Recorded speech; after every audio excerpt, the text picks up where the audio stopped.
Effie is a new action-adventure game that focuses on platforming, combat, and a bit of exploration.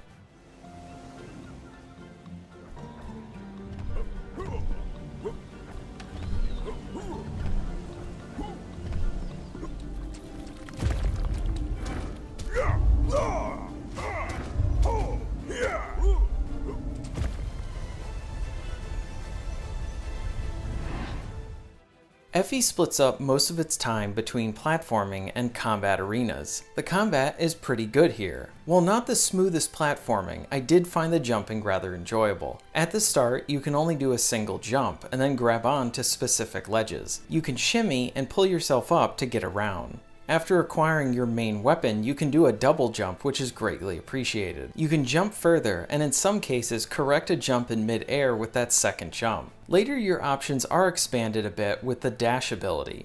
You can use this while you're on the ground to be able to move a bit faster, and use this mid-air to be able to get a bit further. You've seen most of this stuff before, and it's still enjoyable here. I very much enjoyed the jumping around and collecting all the items I could find.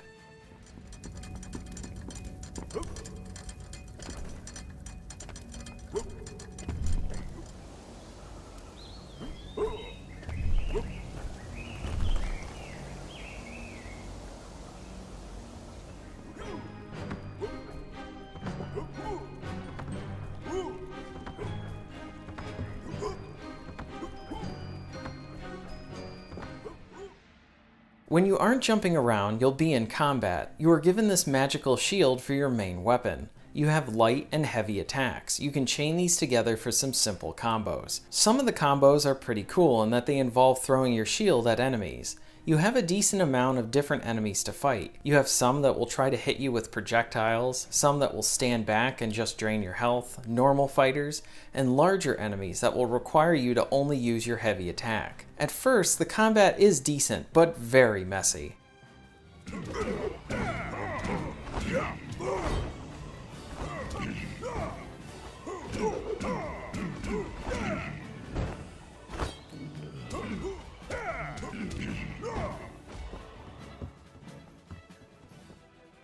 The combat does not feature a lock-on, so you can feel like you're swinging like a crazy person as you're trying to defeat your foes. You feel like you have less control of your position while you are attacking, until you get the dash ability, which greatly helps for dodging attacks and repositioning yourself. The combat feels simple, but lacks any sort of flair to help it stand out or feel satisfying.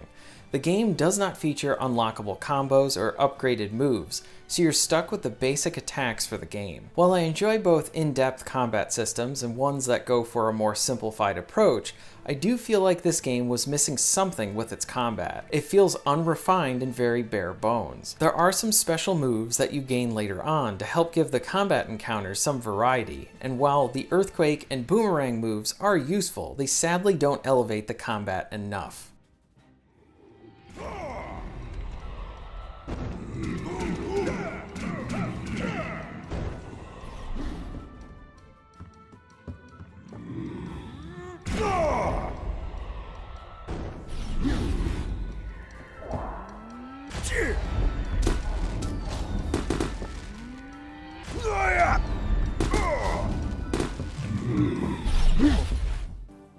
The game does feature a sort of open world. You have your main locations that you need to go to for the main quest, but there are side activities to try out. You can use your shield as a hoverboard to move about the open world. I very much enjoyed using the shield as a hoverboard. The sense of speed is pretty nice and enjoyable, especially when you're trying to find all the extras in the environment. You can explore some of the open world to find extra areas or even a mini dungeon or two. Many of these areas will provide you with additional relics, which are the collectibles within the game. They provide some context on the world itself. Along with this, you can use these additional places as other opportunities to gain more experience points.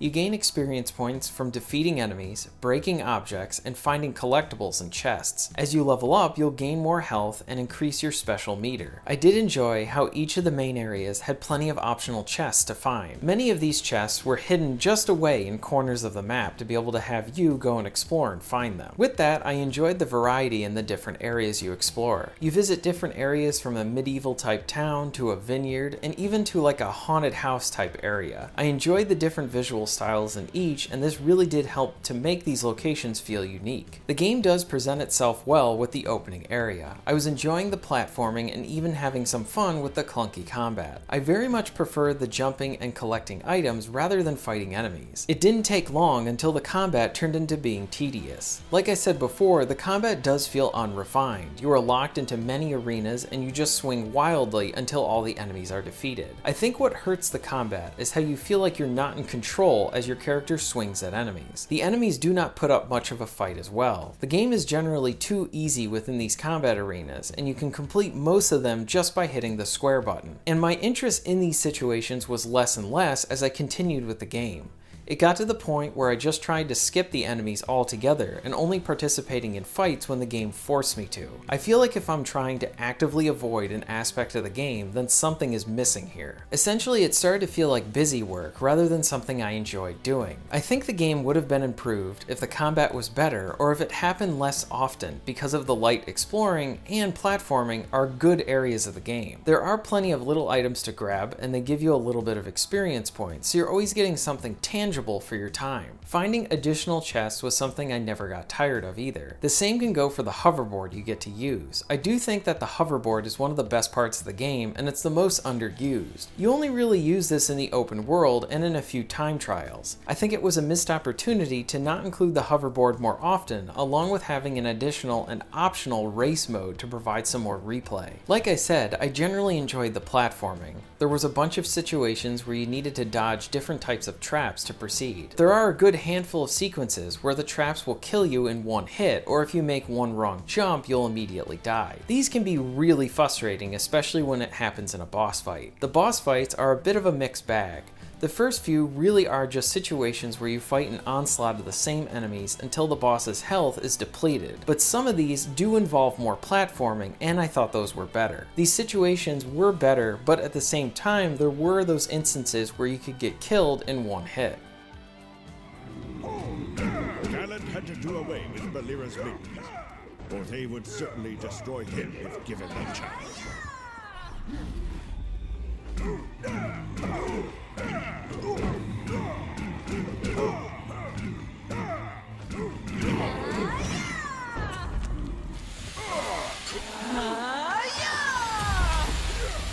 Galland had to tread carefully if he didn't want to end up beaten to a pulp.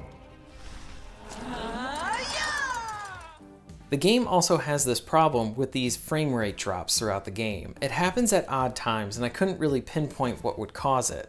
Sometimes it would happen in combat with a few or a lot of enemies, and sometimes I would just be walking around and then the frame rate would dip. It is odd and it can be annoying when they pop up in combat. I also had a situation where a trap kind of pulled me in because I got too close to it and it seemed more like a glitch than something that was really intended. Thankfully, this only happened once, but it was annoying. The combat and its tedious nature and the later instant deaths with some of the traps can really make this game frustrating to play. I think when this happens with the game, it can really hurt the flow of the experience. It makes you feel like you can never really get into it. And with this, the game is actively working to bring you in with the platforming and exploration, while also actively trying to bring you out with the combat. Lastly, I want to mention the story. Essentially, the story features a grandfather telling his granddaughter a story like he's trying to tell her about an unknown fable. I enjoyed this aspect of the game, and the narrator's delivery helped in elevating the material.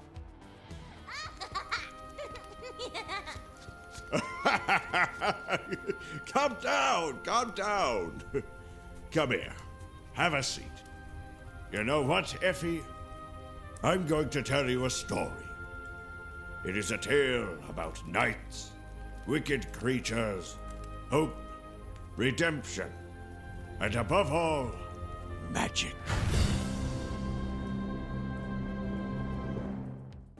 Effie really is the definition of a mixed bag. It's trying to recapture some of the colorful and charming platformers from the PS2 era. When the game focuses on its platforming, it does a good job of capturing those older titles. I never got tired of collecting items and finding treasure chests. For the most part, dodging traps was pretty enjoyable, and I liked the simple puzzles that you would encounter. The hoverboard was another positive for this game. Zipping around the open world is fun because of the sense of speed, and it's pretty good. I just wish that they used this more because it was a fun mechanic. Sadly, the game does become tedious and frustrating when you deal with those combat encounters or any of the instant kill traps. There's a lot here that does work, but every time you get into an enjoyable groove, something pops you out and ruins the flow. I do think the game would have benefited from being more refined. I very much enjoyed the concept of playing a nostalgic action platformer, but the execution is a bit mixed. I want to recommend this game just for its fun platforming, but when the combat frequently pops up, that tedium will set in. While there is some fun to be had here, there are many aspects that will frustrate you, so if you're really interested in this title, then I would say check this out on a sale, and for the rest of you, just skip this one. Thank you very much for watching.